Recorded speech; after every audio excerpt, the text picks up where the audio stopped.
예, 오늘 다시 한번 인사합니다. 옆 사람과 앞 사람과 인사하실 때 지난 한 주간 동안 평안했습니까? 인사합니다. 지난 한 주간 동안 평안했습니까? 평안했습니까? 평안했습니까?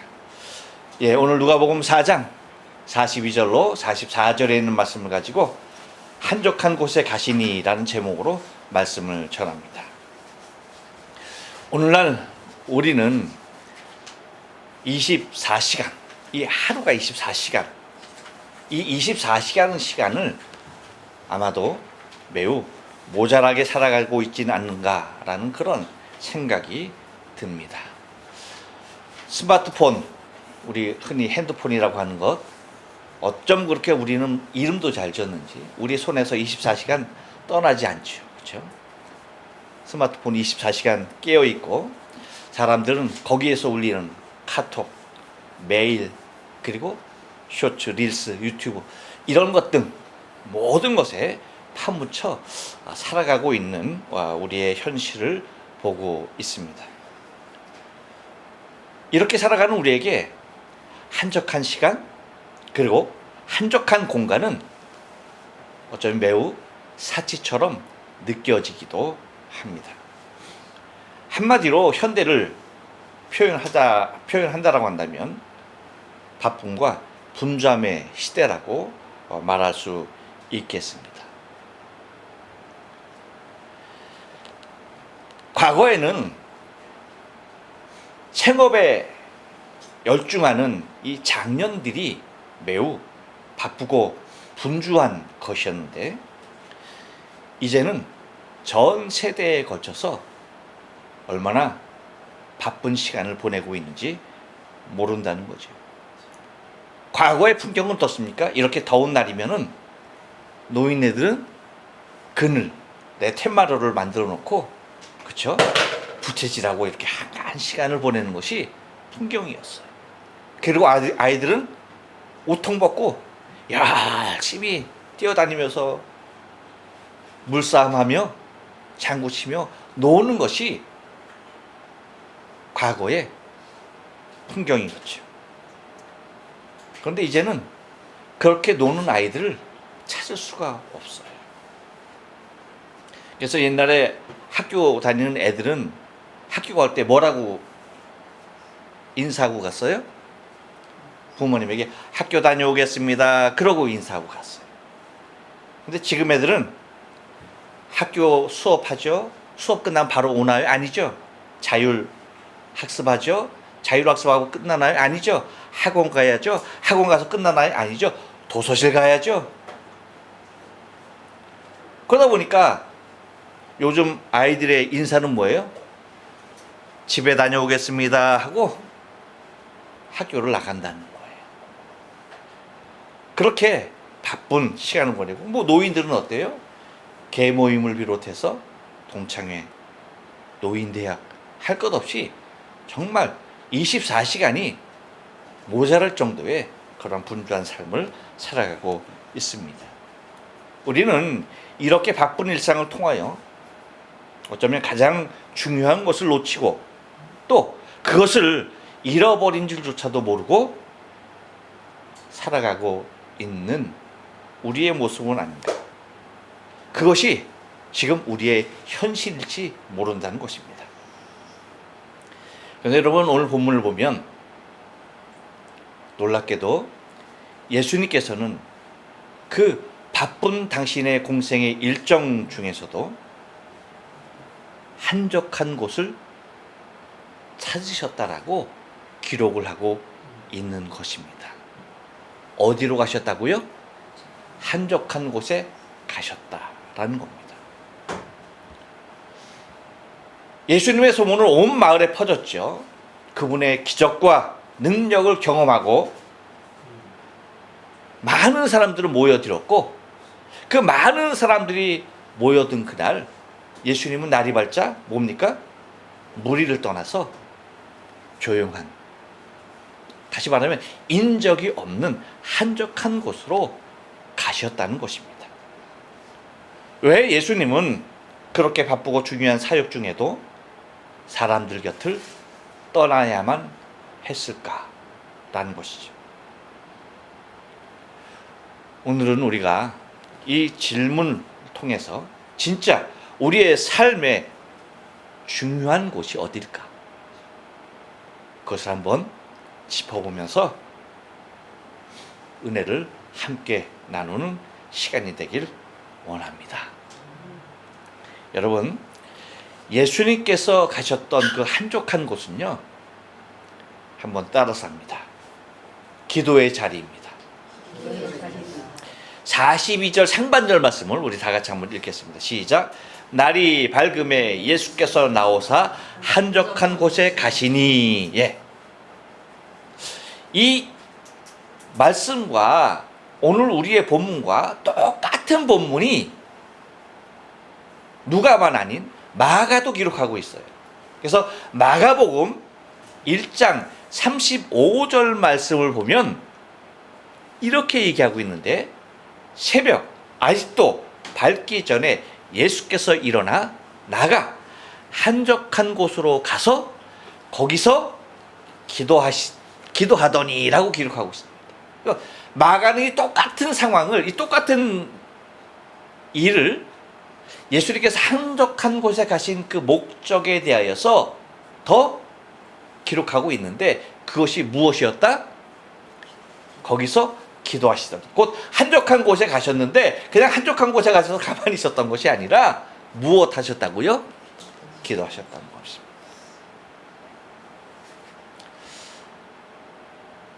예수님은 하나님의 아들이시지만, 당신이 곧 하나님이시지만 기도 없이는 사역을 하지 않으셨던 것을 우리는 바라보게 됩니다.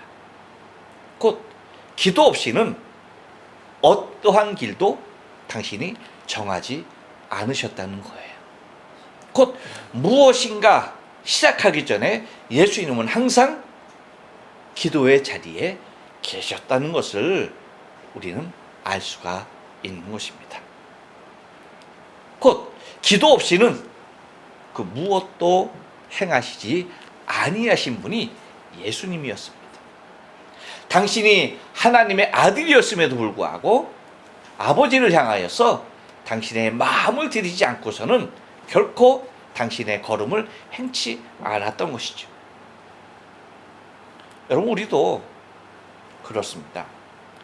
삶이 복잡하고 인간관계가 얽히고 결정해야 할 일들이 많을수록 우리에게 필요한 자리가 있어요. 어쩌면 우리는 바쁘다라고 하는 그 핑계로 이 자리를 등한시하기 쉬워요. 하지만 예수님은 그렇게 바쁜 일과에서도 빼놓지 않았던 그 자리가 바로 기도의 자리였던 것이죠. 우리도 바쁘면 바쁠수록, 인간관계에 얽히면 얽힐수록, 그리고 우리가 결정할 것이 많으면 많을수록 우리의 자리는 하나님과 나의 단둘이 있는 곧 기도의 자리가 필요하다는 것입니다. 바쁘다는 이유로 뒤로 하는 자리가 기도의 자리가 되어서는 안 된다는 것입니다. 바쁘면 바쁠수록 우리의 앞자리는 무엇이 돼야 됩니까? 기도의 자리가 돼야 된다. 여러분, 그렇다고요, 기도는 한가하다고 할 수 있는 것도 아니라는 것을 우리는 깨달아야 돼요. 아니, 나는 전혀 바쁘지 않아, 나는 늘 한가한 곳에 있어. 여러분, 한가한 곳에 늘 있다고 기도합니까? 그렇지 않다는 거예요. 한적한 곳이라는 것은 기도할 수 있는 장소적인 것을 말하는 것이지, 한적한 곳에 있으면 모두 기도의 자리가 된다는 얘기는 아니라는 것입니다. 곧 기도의 자리는 주님께서 하신 것과 같이, 오늘 우리가 읽었던 42절 상반절 말씀 뭐예요? 날이 밝음에 예수께서 뭐예요? 뭐라고 얘기하고 있어요? 날이 밝음에 예수께서 나오사, 그래, 나오사. 그리고 또 한적한 곳에 뭐라고요? 가시니라고 하고 있어요. 이렇게 말씀하시는 대로 곧 나오셨다 그리고 가셨다라고 하는 매우 자의적인 행동을 동반하고 있다는 사실을 우리는 기억해야 돼요. 이러한 의지적인 행동으로 찾으신 곳이 어디였다? 한적한 곳이었다라는 뜻입니다. 그러므로 기도의 자리는 한적한 곳을 내 자신이 의지적으로 찾아야 한다는 것입니다. 곧 기도는 자신이 기도하기에 적합한 곳으로 나아가는 자의적 행위가 전제될 때만이 가능하다는 거예요. 사랑하는 성도 여러분, 우리는 의지적으로 한적한 곳을 찾아야 합니다. 단순한 쉼의 개념으로 찾는 것이 아니에요. 그 누구에게도 간섭받지 않으려고 하는 홀로 있는 그 모습을 찾고자 함이 아니라는 거예요. 단 10분이 됐다 할지라도, 아니 어떤 일정한 시간이 된다 할지라도 한적한 곳을 찾아야 하는 이유는 내가 하나님 앞에 나 혼자 머무는 시간을 위하여서라는 거예요. 곧 그 자리를 내가 의지적으로 가져야 한다는 것입니다. 그것이 곧 뭐예요? 어떤 자리? 기도의 자리라는 거예요. 또한 예수님께서 한적한 곳에 가셨다라고 하는 그 한적한 곳은 어떤 자리일까요? 한 번 더 따라서 합니다. 분별의 자리입니다. 42절 하반절 말씀을 다 같이 읽습니다. 시작. 무리가 찾다가 만나서 자기들에게 떠나시지 못하게 만류하려 하매라고 기록하고 있어요.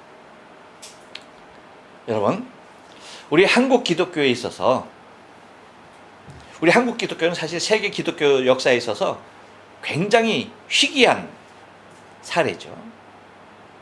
이렇게 단시간 안에 이렇게 엄청난 부흥을 이루는 기독교 역사는 대한민국을 제외하면 없어요. 그만큼 여러분, 한국 기독교의 역사는 세계 기독교 역사 중에 매우 특이한 역사의 현상인 것을 우리는 알 수가 있는데, 그 중에서도 여러분, 우리 한국 기독교 역사에 가장 큰 부흥의 때를 이룰 때가 있었어요.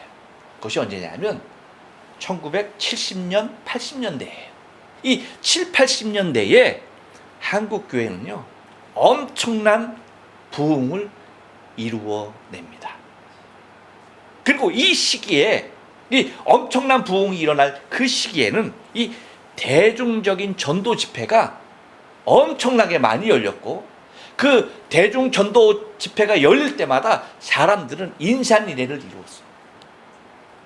우리 교회, 너네 교회 할 것 없이 모든 교인들이 모여서 교회를 초월해서 그 대중 전도 집회에 참여했던 것을 바라보게 됩니다.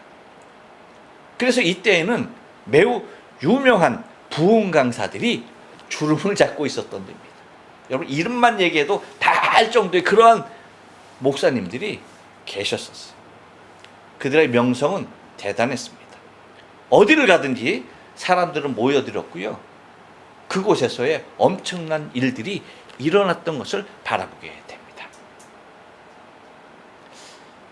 그런 시대가 있었는데, 근데 그 시대가 지나면서 그 목사님들의 모습을 이제 다는 아니지만 대부분의 많은 목사님들의 그 엄청난 부흥을 이루며 부흥사였던 그분들의 결말이 좋지, 아름답지 못했던 것들이 우리는 알게 됩니다.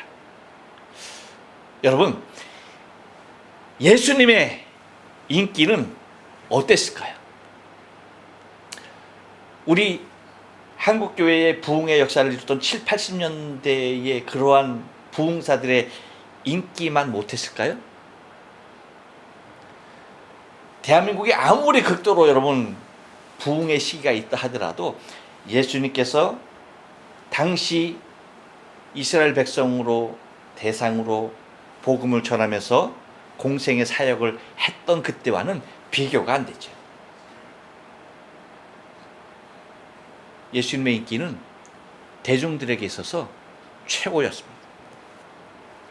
예수님은 당시 랍비들과는 달랐고 자신들에게 관심 갖고 맞아주는 것만으로도 당시 이스라엘 백성들에게는요, 예수님은 신세계였던 겁니다. 특별히 그것뿐만 아니었죠. 모든 질병, 어떤 질병에 걸렸어도 예수 앞에 오기만 하면 어떤 질병도 고침을 받지 못한 질병이 없었습니다. 곧 주님의 능력은 그들에게 있어서 절대적이었던 것입니다.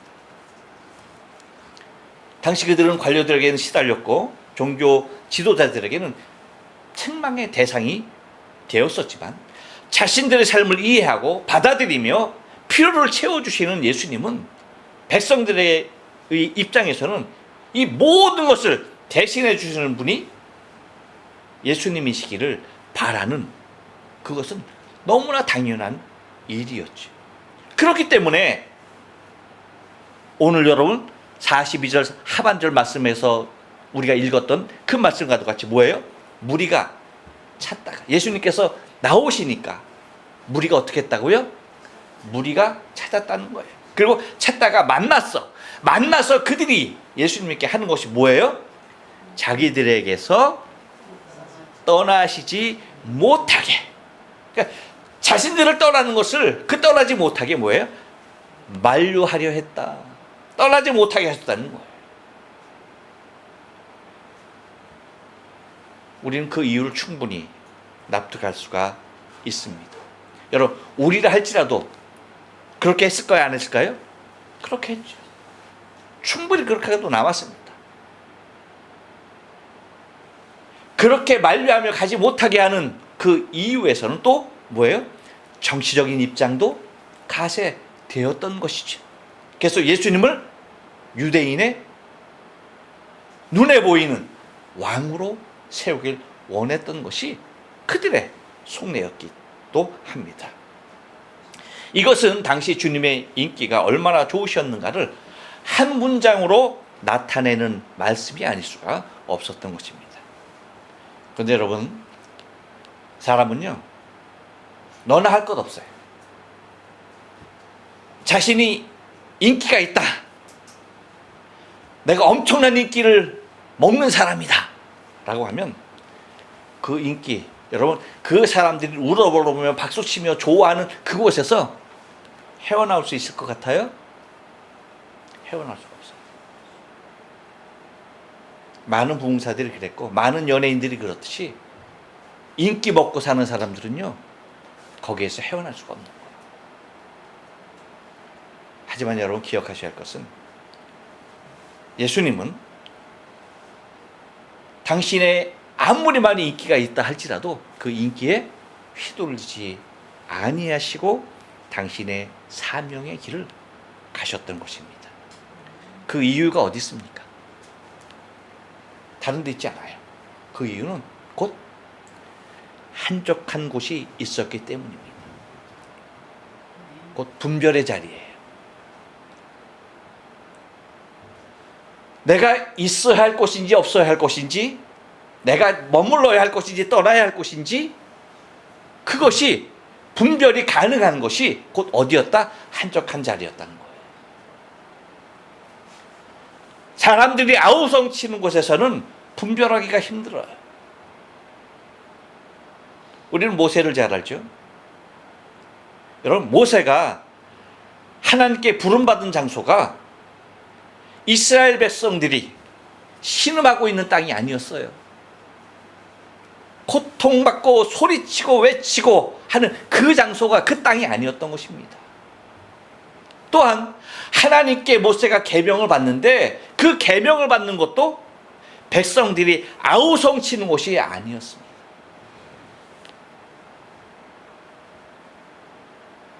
백성들이 신음하고 있었고 백성들이 아우성치는 그곳에서는 하나님의 음성조차도 들을 수가 없었던 것입니다. 곧 주님은 사람의 뜻과 하나님의 뜻을 분별할 수 있는 장소가 필요했는데 그곳이 바로 한적한 곳이었습니다. 우리도 왜 한적한 곳이 필요하냐? 그것은 다름이 아니에요. 우리의 온전한 분별을 위해서예요. 나의 뜻과 하나님의 뜻 사이에서 우리는 얼마나 방황하는지 몰라요. 만약에 우리가 한적한 곳을 찾지 않는다고 한다면 우리는 지속적으로 쏟아져 나오는 내 뜻, 내 생각에 사로잡혀서 살아갈 수밖에 없는 존재라는 거예요. 그런데 예수님께서 그 엄청난 인기에도 불구하고 당신이 하나님의 뜻을 끝까지 따를 수 있었고 분별해낼 수 있었던 것은 다른 것이 아닌 곧 분별해 할 수 있는 그 한적한 장소가 있었다는 것이죠. 우리도 나의 뜻과 하나님의 뜻 사이에서 정말 하나님께서 원하시는 뜻을 분별할 때가 있어야 하는데 그 순간순간 수없이 많이 자리하게 되는데 그것이 우리의 한적한 곳이길 원합니다. 그곳에서 나의 뜻 내려놓고 하나님의 뜻을 온전히 분별해낼 수 있는 우리의 신앙의 삶이 되어야 하는 것입니다. 또 한적한 곳은요, 한 번 더 따라서 합니다. 확인의 자리입니다. 43절을 다 같이 한번 읽습니다. 시작. 예수께서 이르실 때 내가 다른 동네에서도 하나님의 나라 복음을 전하여야 하리니 나는 이 일로 보내심을 입었노라 하시고. 아멘. 여러분 전철 타보셨어요? 우리 강희영 집사님 오늘도 전철을 타셨죠. 하찌오지에서 긴시소까지 엄청나게. 근데 오늘 앞칸 안 타셨죠? 여러분 전철을 타면 맨 앞칸 보면 누구를 볼 수 있어요? 운전수를 볼 수 있어요. 운전수를 볼 수 있어요. 근데 여러분 운전수를 여러분 좀 이렇게 관심 있게 봤어요? 피곤하니까 그냥 에이, 안 보고 그냥 스마트폰만 보고 왔어요. 뭐 했어요? 운전수 보면 여러분 어떻습니까? 특이한 행동이 있죠.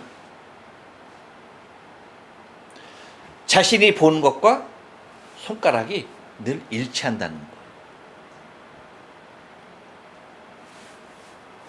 그냥 보지 않고 뭐 하는 거예요?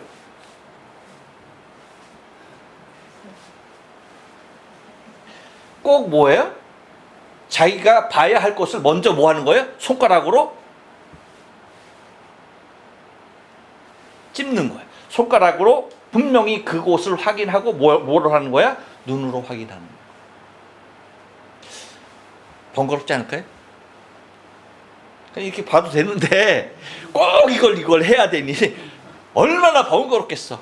매 정거장마다 전철이 한두 정거장서 얼마나 많은 정거장을 쓰며 얼마나 많은 정거장을 정지하고 출발하고 해야 되는데 이것을 한 번도 쉬지 않고 손가락질을 해가면서 봐야 한다는 거예요.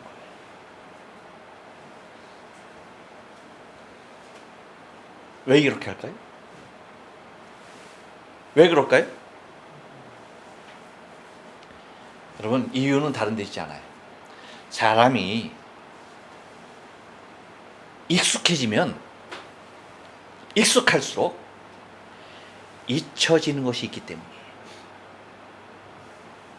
무슨 얘기인지 아시죠? 사람은 처음에는 낯설지만 그래서 낯설기 때문에 긴장하지만 익숙해지면 어떻게 돼요? 긴장하지 않아요. 풀려요. 편해지는 거예요. 그러면 꼭 어떤 현상이 일어나냐면 놓치는 것들이 있는 거예요. 그래서 전철이라고 하는 것은 많은 대중을 싣고 나르는 대중교통수단이다 보니까 안전이 제일인데 그냥 눈으로만 이렇게 하고 익숙하게 그냥 하면은 꼭 뭐가 발생할 수 있다? 없다? 네. 사고가 나도 모르는 사이에 발생할 수 있다. 그렇기 때문에 매뉴얼이 뭐예요? 손가락으로 꼭 지적하고 보고 출발, 정지한 거. 마찬가지입니다, 여러분. 우리가 사명이 있다는 거 알아요, 몰라요? 알지. 그거 모르는 사람이 어딨어. 다 알지. 하지만 사명을 다시 한번 확인하는 자리가 되는 거예요. 예수님은 당신이 이 세상에 오신 목적을 재차 확인하고 있는 거예요. 내가 이 땅에 왜 왔는지를 어디에서? 한적한 곳에서 다시 확인하고 있는 겁니다. 사람은 시간에 따라서, 환경에 따라서 변하게 돼 있어요. 이것이 사람이에요. 여러분, 세월 가는데 안 늙을 자신 있는 사람 있어? 네? 아니, 세월 거스르면서 나는 아니야. 다른 사람 다 늙어도 나는 아니야. 할 수 있어요? 그렇게 했으면 지금도 예뻐야지. 과거에는 다 예뻤잖아. 아, 지금도 물론 예뻐요. 그렇죠.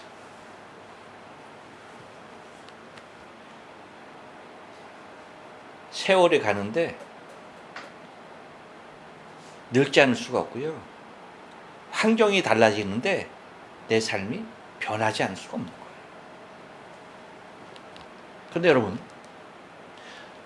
내가 늙었다고, 내 환경이 바뀌었다고 사명도 바뀌나요? 사명은 그렇지 않아요. 바뀌지 않는 거거든요. 그런데 우리는 그 사명이, 바뀌지 않는 그 사명을 놓칠 수가 있다는 거예요. 인간의 제일 때는 목적이 뭐예요? 하나님을 영화롭게 하는 거예요. 우리가 존재하는 것은 하나님의 영광을 위하여요. 그것은 노인이나 아이나 건강한 자나 병약한 자나 부자나 가난한 자나 달라지지 않는 거예요. 똑같은 겁니다. 곧 예수님께서 이 세상에 오신 것도 당신의 사명이 있는 거예요. 곧 뭐예요? 하나님의 나라 복음을 전하는 것이었습니다. 그럼에도 예수님조차도 이 사실을 재확인하시면서 자신의 사명을 다지시는 시간과 장소가 필요했던 것입니다. 여러분, 예수님께서도 그렇게 하셨는데 우리는 어떻게 했어요? 우리에게도 우리의 사명을 다시 각성하고 재확인하는 일들이 필요로 하다는 것입니다. 바로 주님이 찾으셨던 한적한 곳이 우리에게도 있어야 한다는 것입니다. 이것이 우리의 사명을 재확인하는, 다시 확인케 하는 곳이 되는 것입니다. 또 하나 여러분, 한적한 곳은요, 한 번 더 따라서 합니다. 재파송의 자리입니다. 44절 다 같이 읽습니다. 시작. 갈릴리 여러 회당에서 전도하시더라. 아멘. 예수님께서는 한 곳에 머무시면서 전도하지 않으셨어요. 다른 곳에도 주님이 하실 일이 있으셨던 겁니다. 그래서 다른 곳으로 가시려고 한다면 주님은 먼저의 자리를 떠나셔야 했던 거예요. 곧 먼저의 자리를 떠나시지 아니하시면 다른 곳으로 가실 수가 없었던 겁니다. 그 이유가 뭔지 아십니까? 이것은 예수님께서 인간으로 이 세상에 오셨기 때문이에요. 곧 시간과 공간의 제약을 받는 인간의 모습으로 이 땅에 오셨기 때문입니다. 그렇기 때문에 당신이 이곳에 있으면 주님은 다른 곳에 계실 수가 없었던 거예요. 주님이 저곳에 계셨으면 예수님은 이곳에 있을 수가 없었던 것입니다. 그래서 예수님은 또 다른 곳으로 당신이 직접 당신의 걸음을 옮기지 아니하시면 다른 장소에 이르를 수 없으셨고 다른 사람들에게 복음을 전하실 수 없었던 것입니다. 그래서 예수님은 항상 그 자리를 이동하셔야 했던 것이죠. 그래서 여러분, 예수님께서 공생의 기간이 짧았던 이유가 왜일까요? 좀 더 긴 시간을 가지고 예수님께서 이 세상에 계셨으면 얼마나 좋았겠어요. 그렇죠? 근데 이것은 우리의 생각이에요. 그래서 여러분, 이 모습에 대한 예수님의 생각과 뜻은 무엇이었습니까? 이렇게 말씀하세요. 요한복음 16장 7절에 보면 그러나 내가 너희에게 실상을 말한다 하면서 말합니다. 내가 떠나는 것이 너희에게 유익이라. 내가 떠나지 아니하면 보혜사가 너희에게 오시지 아니할 것이요 가면 내가 그를 너희에게로 보내리니 라고 하고 있어요. 그러니까 뭐예요? 더 오래 있는 것이 우리의 뜻이고 우리의 생각이고 그랬으면 좋겠다는 것이지만 예수님께서는 빨리 당신이 가는 것이 우리에게 유익이라는 거예요. 왜? 인간의 육체의 모습을 입고 오신 예수님께서 하셔야 할 일은 매우 제한적일 수밖에 없었다는 거예요. 하지만 보혜사께서는, 성령께서는 어떻게 하십니까? 성령께서 여기 계시면 거기는 없는 거네? 아니에요. 그렇죠? 여기도 계시지만 거기도 계시고 저기도 계시고. 이렇듯 예수님께서는 당신이 육체, 곧 인간의 육체를 입고 계시는 동안은 당신이 어디든지 가시면서 복음을 전하시길 원하셔서 이스라엘 각처를 다니시면서 전도하셨던 것입니다. 곧 예수님께서는 당신 스스로가 재파송되기 위하여서 다른 곳으로 또 가기 위하여서 먼저 찾으셨던 곳이 한적한 곳이었다는 거예요. 여러분, 지금은 성령께서 우리를 우리의 자리에서 늘 재파송하고 계시는 거예요. 할렐루야. 감사하죠. 항상 우리의 자리에서 성령께서는 우리를 보내시는 거예요. 그래서 우리가 일상에서 만나는 그 모든 사람들이 우리의 전도의 대상이 되는 것입니다. 여러분, 한적한 곳은 바로 이러한 곳이에요. 우리가 한적한 곳에 있어야 할 것은 쉼도 필요한 것이지만 또 누군가에게 전하여야 할 복음이 그곳에서도 온전히 전하여지게 하기 위해서는 우리가 찾아야 할 곳, 한적한 곳이라는 사실을 여러분 잊지 말아야만 합니다. 예수님께서 찾으셨던, 예수님께서 가셨던 그 한적한 곳은 기도의 자리였고 분별의 자리였고 확인의 자리였고 재파송의 자리였습니다. 기도하십니다.